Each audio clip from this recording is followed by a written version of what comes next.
Welcome to the Master Tech Lou channel. I am Lou, and today I'm replacing both front struts on a 2013 Mercedes-Benz ML63 AMG. It's the 166 chassis. It went from 2011 to 2019. So I'm going to show you not only how I replace these things, how to replace these things, but as I ramble and rant and talk you up, I'm going to share my experience and why I do certain things that I do. So first thing you're going to notice is, unlike most other YouTubers, I use fender covers. I use fender covers and coverings all the time, everywhere. Two reasons. One, I don't want to damage the car for the customer. I want to get it all greasy and dirty and scratch it up. And two, I don't want to damage myself, get all greasy and dirty and damage me up. I get one soul mobile, right? So I get one life, one chance at this. I try to stay nice and clean. Start out in a dealership world, and when you deal with high-end cars or in the public, you deal with the public, you want to be a nice, clean guy. The stereotype of the mechanic, I don't agree with that. I don't agree with the just being dirty, shady, all that stuff, right? So me and myself, I try to change the stereotype of the technician, the automotive technician. There's a difference between a mechanic and a technician. So the mechanic just says, let's put it on there. The technician says, let's diagnose it and let's figure out what's going on with it and let's verify the repair when we're done, right? So one thing I did in my career, which made me very successful at what I did, is I met almost every customer whose car I worked on, because that way my advisor wouldn't say, oh, the technician in the back said whatever. They'd be like, oh, Lou says you need this, you need that, or here's what he found. It's a little bit different when you know the person working on your car. And one thing it did for me was it gave me work all year round. So if you're a technician and you're struggling to get work, take the chance to meet your customers, man. They will appreciate that you care about them, right? A lot of guys just like to make the money. Nothing wrong with that. A lot of guys love to fix the car. It's awesome. A lot of guys like to meet the people. I'm sorry, that's wrong. Not a lot of guys like to meet the people. A lot of guys like to know they do a good job for the people, but they don't really care about meeting the people. I made it a decision. I made a decision to meet the people because in the area that I live in, Peoria, it's super small. So if you made someone angry, they tell everybody.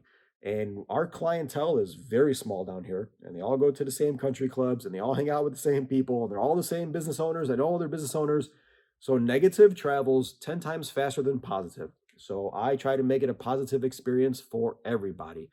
And in the 15, 16 years I worked at the dealership down here, I got to know a lot of people, man. Watch kids grow from babies to teenage years, right, with the same family, and watch them go from baby seats to whatever.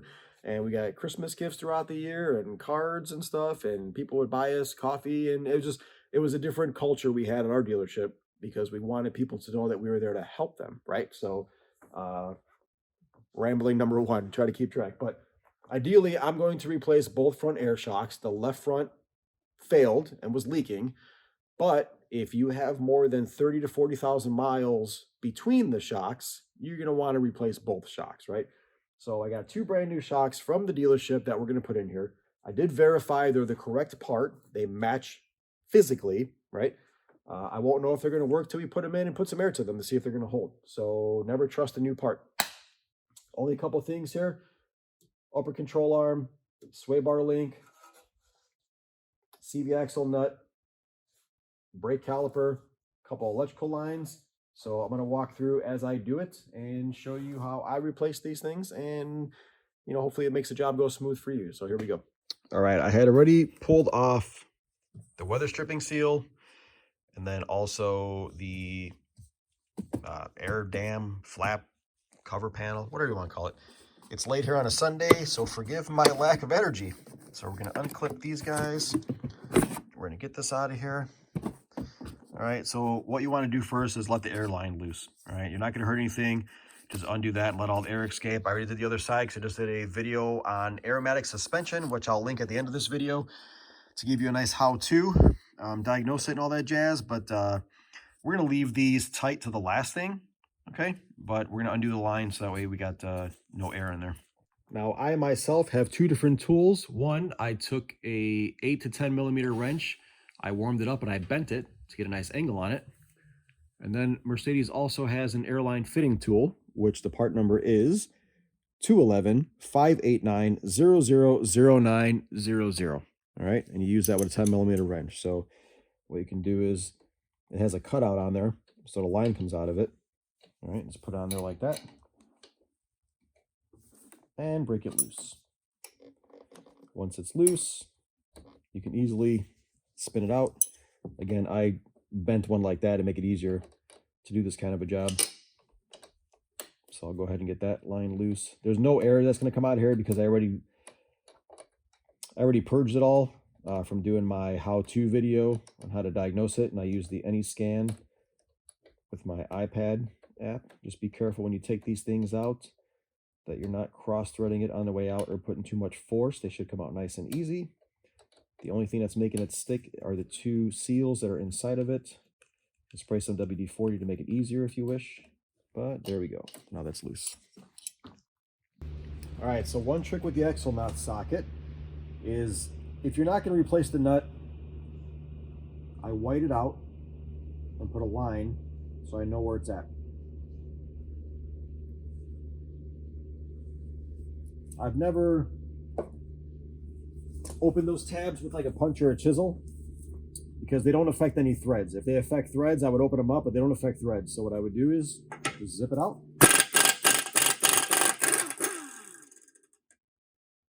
All right, my whiteout is still there, and it just bends these tabs out. So if I were to reuse this one, and I put it back on, I can just tack those back into place. Ideally, when I torque it down, it should go right back to where the whiteout was if I'm going to reuse this nut. So if I can't get a hold of a new one, I'll just reuse it, not a big deal. Now I want to free up the axle, so instead of hitting this, I use a brass. Okay, now it's free. I always do that first because if that one doesn't come loose, there's no sense in getting the rest loose because it's going to be a pain in the butt. So I always make sure I got this one loose free. I'm sorry, I got this one loose first. So now that that's loose, we'll go ahead and get this brake caliper out of the way. So what I did was pop these out of here. I'm going to disconnect the brake wear sensor cable from the actual caliper because the line goes over the top here. So I'm going to take this caliper and I'm going to move it out of the way and put it over here, because what's going to happen is when we loosen this down, I don't want tension on this brake hose. So we're going to get it out of the way and put it over that way. And since this wraps around the back end, we're just going to unbolt it, disconnect it. All right, so I took all the rest of the plastic holders loose, meaning all the cables that have rubber that squeeze in, and just pop them all loose. We're going to unbolt this whole bracket here that the brake line goes to. It's easier than trying to fish these out of the bracket.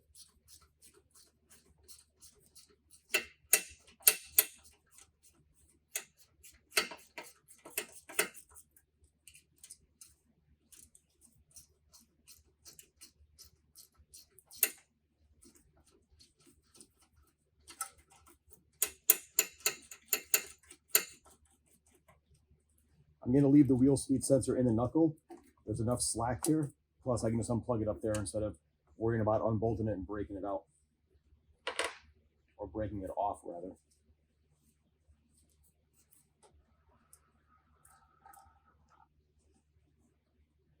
Should be 18 millimeter, 21 millimeter.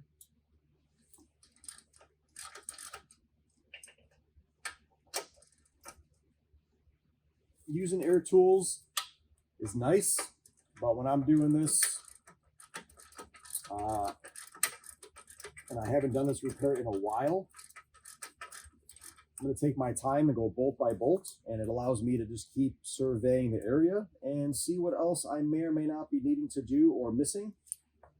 Sometimes you get in a hurry with air tools, and that's when stuff breaks or you miss steps. So I like to just take my time.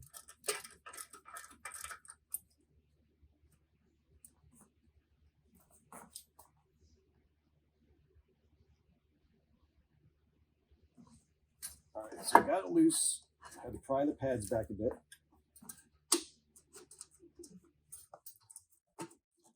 Get it unclipped and unwrapped around back there. I use exhaust hangers. Put it through holes and hang it from the body. So, show you how it looks. Let's use exhaust hangers and no tension. So now that's out of the way. All right. So now we can get to the sway bar link and get that out of the way. Then I'm going to loosen the lower shock mount nut on the backside. All right, and then I'm going to loosen the upper control arm last.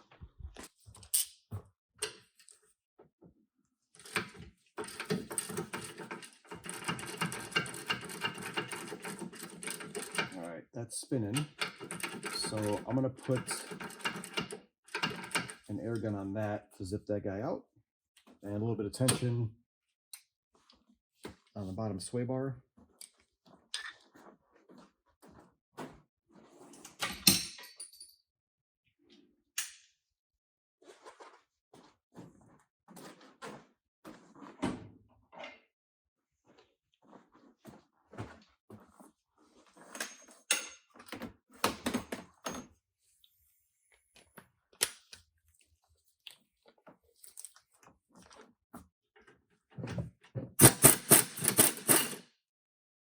Didn't need no tension. That came loose.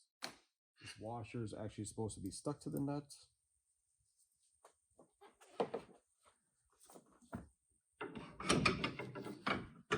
Alright, since I'm doing both shocks, I'm going to go ahead and do the other side right now. Alright, I took the sway bar loose from the other side, and then I loosened the 18mm bolt down here, so that way we got some room to swing it. We're going to undo the tie rod, get the tie rod out of here. That way it gives us a control arm a lot of movement. What's going to happen is we're going to pull this axle out, let it dangle down, and try to sneak the shock over the axle and then out of the sheet metal area where it sits up in. All right, so I got the tie rod out, 21mm 12 point. I like how they're doing these cone shape now, because this doesn't really stick in the hole anymore. You don't have to beat on the knuckle to free it up. It's just a nice cone squeeze shape in there, so they're getting a little bit better with that. It's gonna be the same thing up here at the top too, so 21mm. But first I'm gonna go undo the shock mount down here. Let's see what size that one is.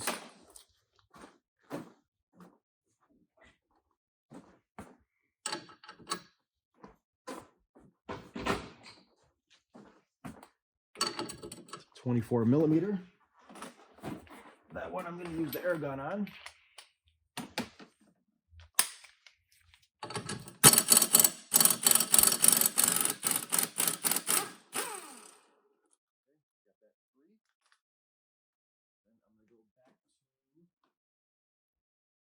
Handy dandy brass mallet. I don't mind hammering on that because it's not stuck in there. If it were stuck in there, I would use another hammer again. But there's the bolt for that. Now that that's free, I'm going to go ahead and undo the upper control arm, and then we're going to swing it down and see what we got going on there.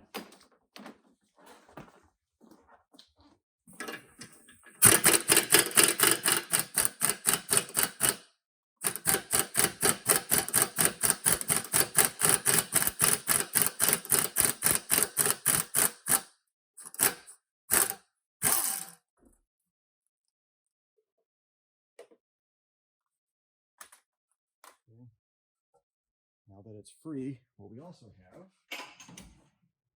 also have brass punches.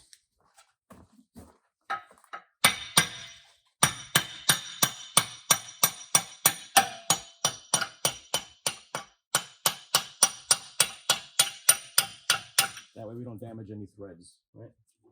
Brass is soft. All right, so we got all that room. Now I can lower it down and I can undo the top bolts. Actually, no, I can't. I didn't unplug it yet. Let me show you the plug in here.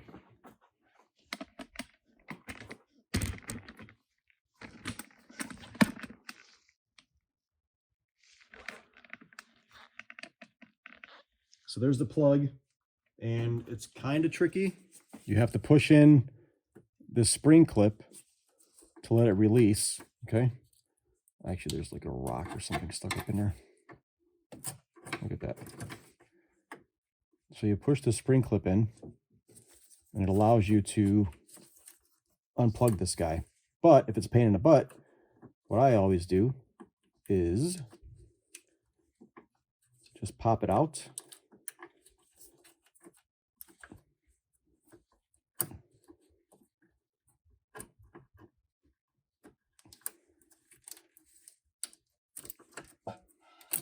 Just take it out and get it out of the way.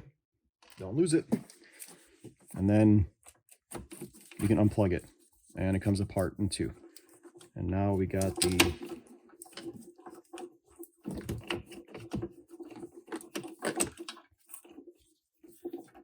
oh, and look at that. Look at that. I made a mistake. It's not even the connector. It's this guy here. Ah, look at that. You got it on tape. You got it on video. I made a mistake. And this screwdriver is way too big for this. I'm just too lazy to walk over to my toolbox and get a pocket screwdriver. So there we go. Anyways, now you know how to unplug that. And I unplugged the wrong one. The older cars, that was the shock connector.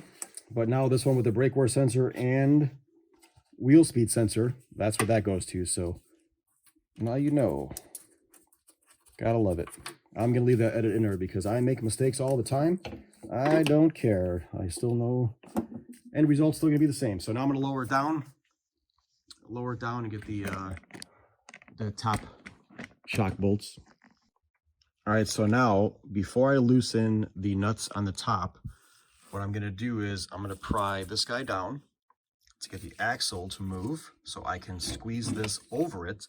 So by the time I loosen the top, it's just going to kind of fall out and down to the side. All right, I'm not worried about anything being damaged, except I want to be careful of the level sensor and the bracket. Notice I'm not taking any of that stuff loose. It's staying on the control arm. I don't like messing with those. All right, like keeping them where they're at. I will lube these up so they spin more free. We don't want those binding, all right? But that's what I'm going to do.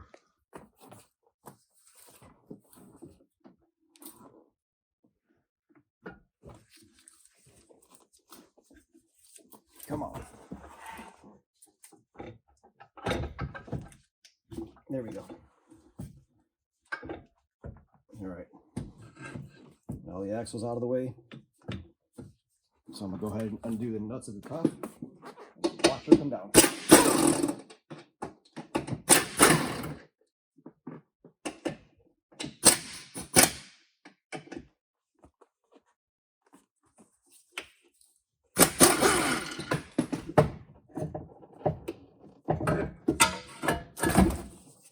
There we go.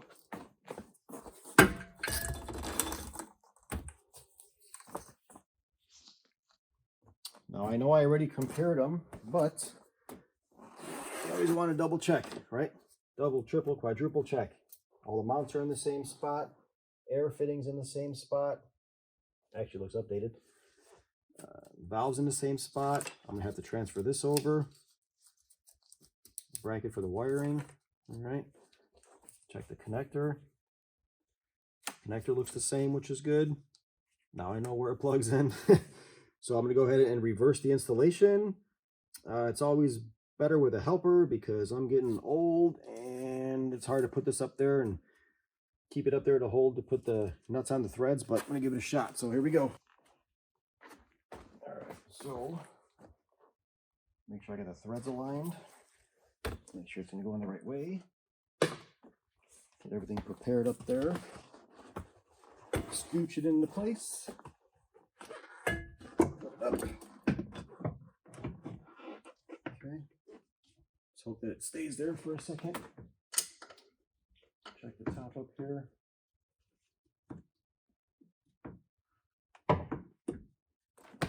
Alright, mosey it up. Come on. Alright. A little bit of force. Stay. Put my foot on it. And I got one nut on, two nuts on, three nuts on. All right. There we go.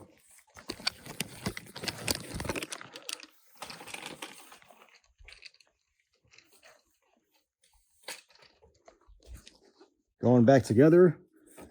I am not going to use an impact to put these on. Might use an electric drill just to speed them up, but once I get it on there, I'm going to torque them down or snug them up. Torque with these usually around 30 to 40 Newton meters, but I'm going to look it up and double check and I'll let you guys know. So, and then we'll do the airline and stuff, but at least that's in there. I'm going to tighten those up first, and then I'm going to set the bottom in. So, all right, so I got the nuts secured at the top. Get this guy over there. Watch the wiring. Yes, back in there. Okay. And get the upper control arm. Set back in. This thing is heavy.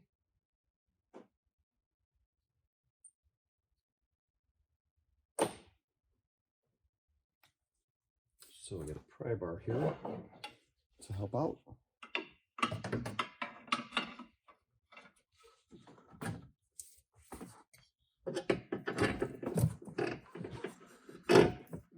Okay, that in there.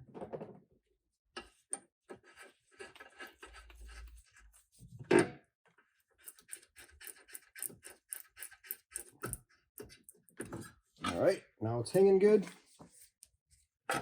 Got all my fingers. Get the axle back through. Make sure the shavings are gone. Check the threads. Threads are pretty good. All right. Now I can put the axle bolt back in.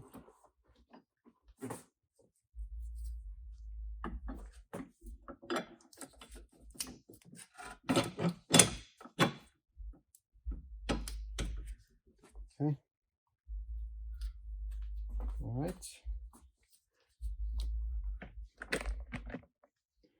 So air suspension, all of our struts in our cars, they're pretty easy to replace.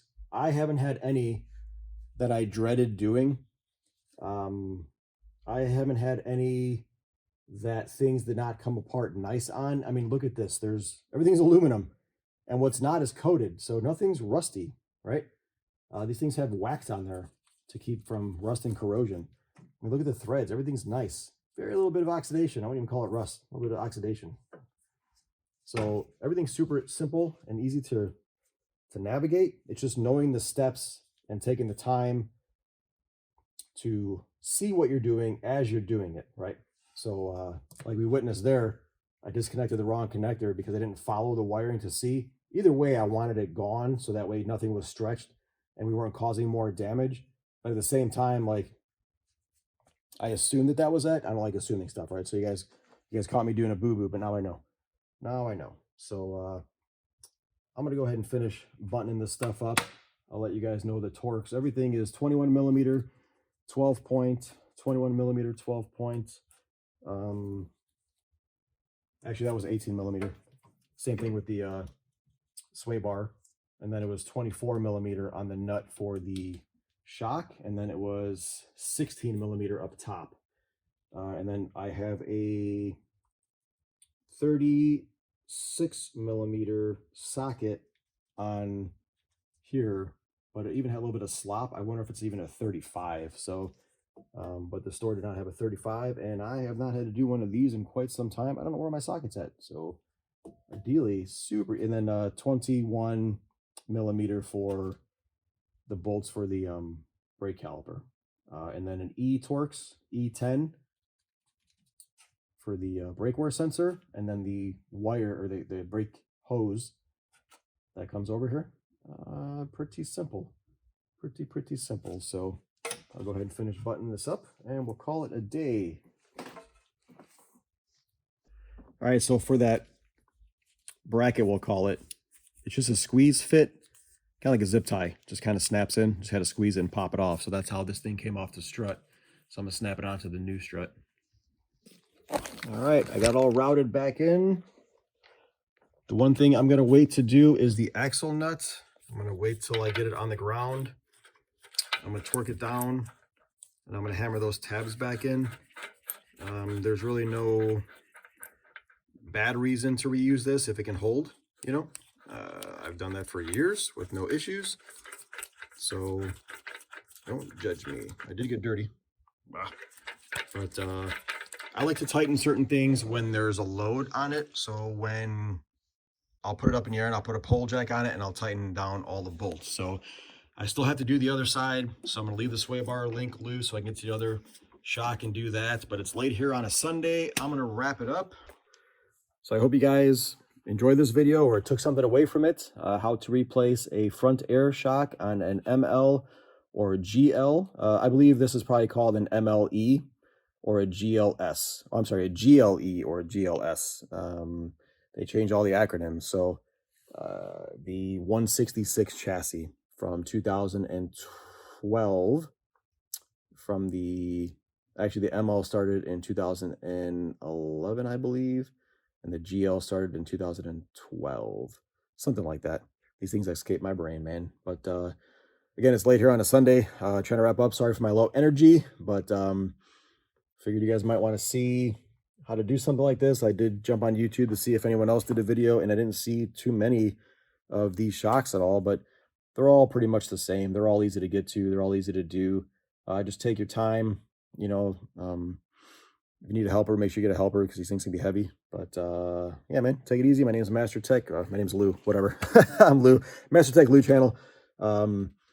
If you like seeing this stuff, check out my other videos. I do reviews on stuff. I do how-tos. I try to give snippets and tidbits on all the things that I do and why I do them. But if you like this stuff, hit subscribe. You know, keep up on me. Hit the notifications. Hit the like. Hit the super thanks if you want to see me a cup of coffee. But you guys take care. I'll catch you in the next video. See ya.